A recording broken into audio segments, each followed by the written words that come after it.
Baik, Assalamualaikum warahmatullahi wabarakatuh. Anak dan Bapak yang Bapak sayangi, mohon maaf Bapak baru ingat dan baru sempat untuk memberikan materi pelajaran daring kita pada hari ini, yaitu mata pelajaran Bahasa Indonesia, di mana siang tadi Bapak Ibu Guru ada kegiatan menerima Satya Lancana di kantor Kementerian Agama Kota Jambi. Kemudian pada materi malam ini Bapak dengan kondisi seadanya, mari kita sama-sama buka halaman 16 pada buku tema 5. Pelajaran pada tema 5 dan tema-tema sebelumnya yaitu memang saling berkait, dibuat oleh pengarang bukunya, di mana setelah pelajaran SBDP dilanjutkan dengan pelajaran Bahasa Indonesia, kemudian diselingi oleh pelajaran PPKN. Nah, untuk materi kali ini yang kita akan pelajari yaitu halaman 16. Mari sama-sama Ananda ikuti Bapak membaca kalimat yang ada pada halaman 16 ini. Ayo mencoba. Kamu dapat mencoba gerakan bertumpu seperti dilakukan Benny itu pada sambungan materi di atas atau materi sebelumnya. Kemudian Benny melanjutkan permainan kuda-kudaan. Benny menjadi anak kuda. Kaki Benny menyenggol guci saat merangkak. Guci rebah dan hampir menyentuh lantai. Ayah Benny menyambut guci tersebut. Guci disambut sebelum rebah di lantai. Benny dan ayahnya bersyukur karena guci disambut dengan cepat. Rasa syukur merupakan perilaku yang baik. Perilaku ini sesuai dengan pengamalan sila pertama Pancasila, yaitu ketuhanan yang Maha Esa. Perhatikan gambar berikut. Gambar-gambar tersebut mencerminkan sila Pancasila. Berikan centang pada gambar yang menunjukkan sila pertama. Baik, kita perhatikan dulu gambar nomor 1, yaitu si Lani, anggap saja si Lani. Si Lani sedang menghadapi makanan, berada di meja makan dan mengangkat tangan. Itu mewujudkan atau mendefinisikan dia sedang melakukan doa atau berdoa sebelum makan. Berdoa sebelum makan adalah termasuk perwujudan Pancasila, sila ketuhanan. Boleh dicentang. Pakai pensil aja saja tapi ya. Kemudian pada gambar nomor 2 kita nampak masyarakat yang berbeda warna kulit, berbeda suku dan agama.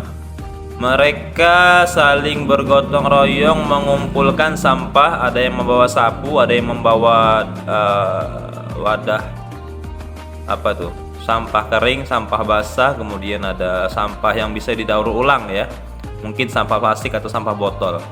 Maka itu mencerminkan sikap gotong royong. Gotong royong sendiri itu adalah pengamalan daripada Pancasila, sila ke-3 dan 4 ya, tapi di sini lebih kepada sila ke-3 yaitu Persatuan Indonesia. Artinya kita tidak boleh membeda-bedakan hanya berdasarkan suku beda-beda, warna kulit beda-beda, bahasa beda-beda, tidak ya. Kita harus bersatu meskipun kita berbeda-beda. Kemudian pada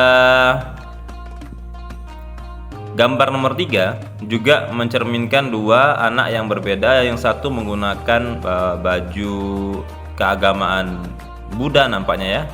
Kemudian yang satu lagi mengenakan jilbab. Ini menandakan pencerminan Pancasila, sila ke-3 juga ya, persatuan.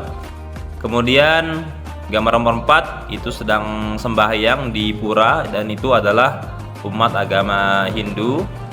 Itu mencerminkan sila Pancasila, sila ke-1 ya, boleh dicentang. Kemudian gambar nomor 5. Gambar nomor 5 ini adalah anak yang sedang belajar kelompok atau berdiskusi. maka itu adalah mencerminkan Pancasila sila keempat, yaitu kerakyatan yang dipimpin oleh hikmat kebijaksanaan dalam permusyawaratan perwakilan. Artinya sila keempat itu adalah musyawarah. Kemudian yang keenam adalah gambar umat atau saudara kita yang beragama Nasrani sedang mengalami duka cita. Maka ini kalau kita ikut bela sungkawa atau ikut mendoakan, itu adalah pencerminan daripada Pancasila sila ke-1 ya. Sila ke-1 dan sila kedua, yaitu mendoakan dan keadilan, yaitu kalau ada tetangga atau saudara kita mengalami duka cita, tugas moral kita adalah mensupportnya supaya tidak terlalu dalam kesedihan yang panjang. Kita harus membantu menghibur dengan cara hadir dan mendoakan yang terbaik.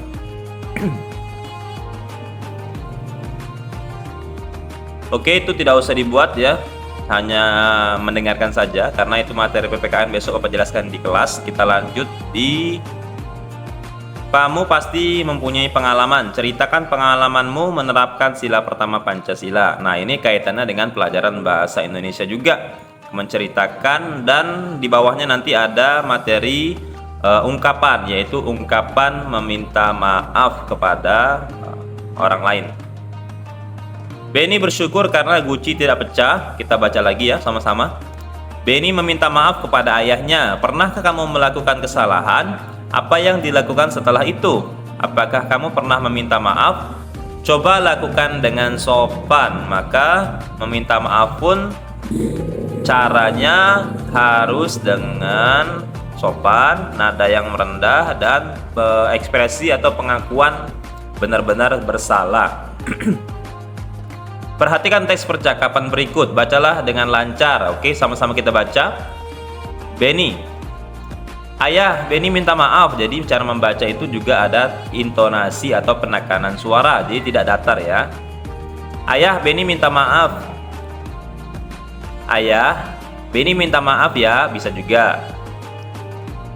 Meminta maaf tentang apa? Ini ayah karena Benny kurang hati-hati tadi. Ya nak, ayah maafkan. Lain kali Benny harus lebih hati-hati ya.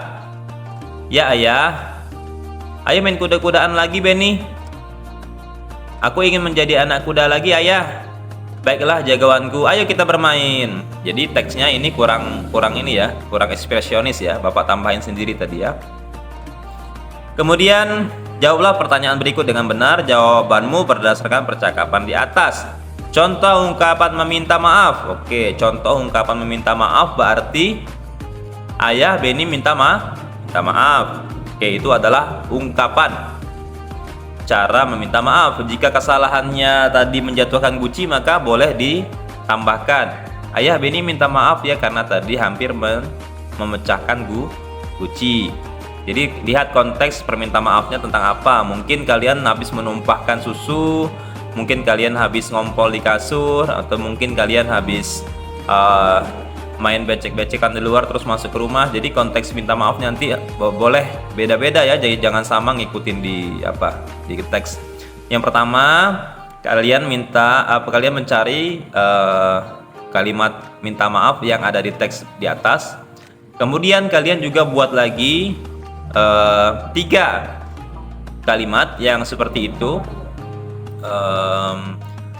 tentang pengalaman kalian di rumah ataupun di sekolah. Boleh minta maaf kepada orang tua di rumah kalau kejadian di rumah. Mungkin kalian tadi seperti tadi mungkin ngompol di kasur, atau mungkin kalian numpahkan susu coklat, atau mungkin kalian lupa matikan kompor dan lain-lain. Juga yang berikutnya boleh minta maaf karena melakukan kesalahan kepada teman, baik di lingkungan tempat tinggal maupun di lingkungan sekolah. Kemudian ungkapan minta maaf kepada Bapak Ibu guru yang mengajar, mungkin karena kalian tidak fokus, mungkin karena kalian tidak memperhatikan, atau mungkin kalian tidak mengumpulkan tugas, atau mungkin kalian membuat guru marah dan lain sebagainya. Jadi totalnya ada 4 permintaan maaf atau 4 kalimat ungkapan permintaan maaf ya, yang satu dari teks di atas ini. Kemudian yang 3 lagi dari pengalaman kalian sendiri, baik di rumah bersama orang tua atau bertempat bermain di rumah atau bersama teman bermain di sekolah ataupun dengan Bapak Ibu guru di kelas.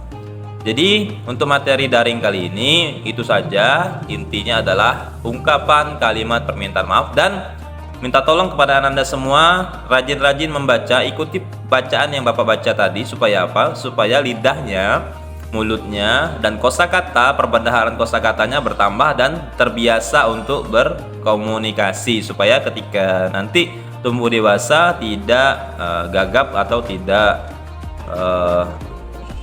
nyambung, malah ya harus nyambung kalau diajak berbicara, konteksnya apa, itu dimulai daripada kita rajin membaca dan rajin mendengarkan. Mungkin itu saja materi pada kesempatan ini. Bapak mohon maaf dengan ala kadarnya materi ini. Silahkan nanti dibawa pada materi bahasa Indonesia mungkin minggu depan ya berarti ya. Cukup sekian, jangan lupa di like dan absen di kolom komentar. Kurang lebihnya Bapak mohon maaf. Jika ada yang tanyakan di kolom komentar video ini. Terima kasih. Wabillahi taufiq wal hidayah, wa ridha wal inayah. Assalamualaikum warahmatullahi wabarakatuh.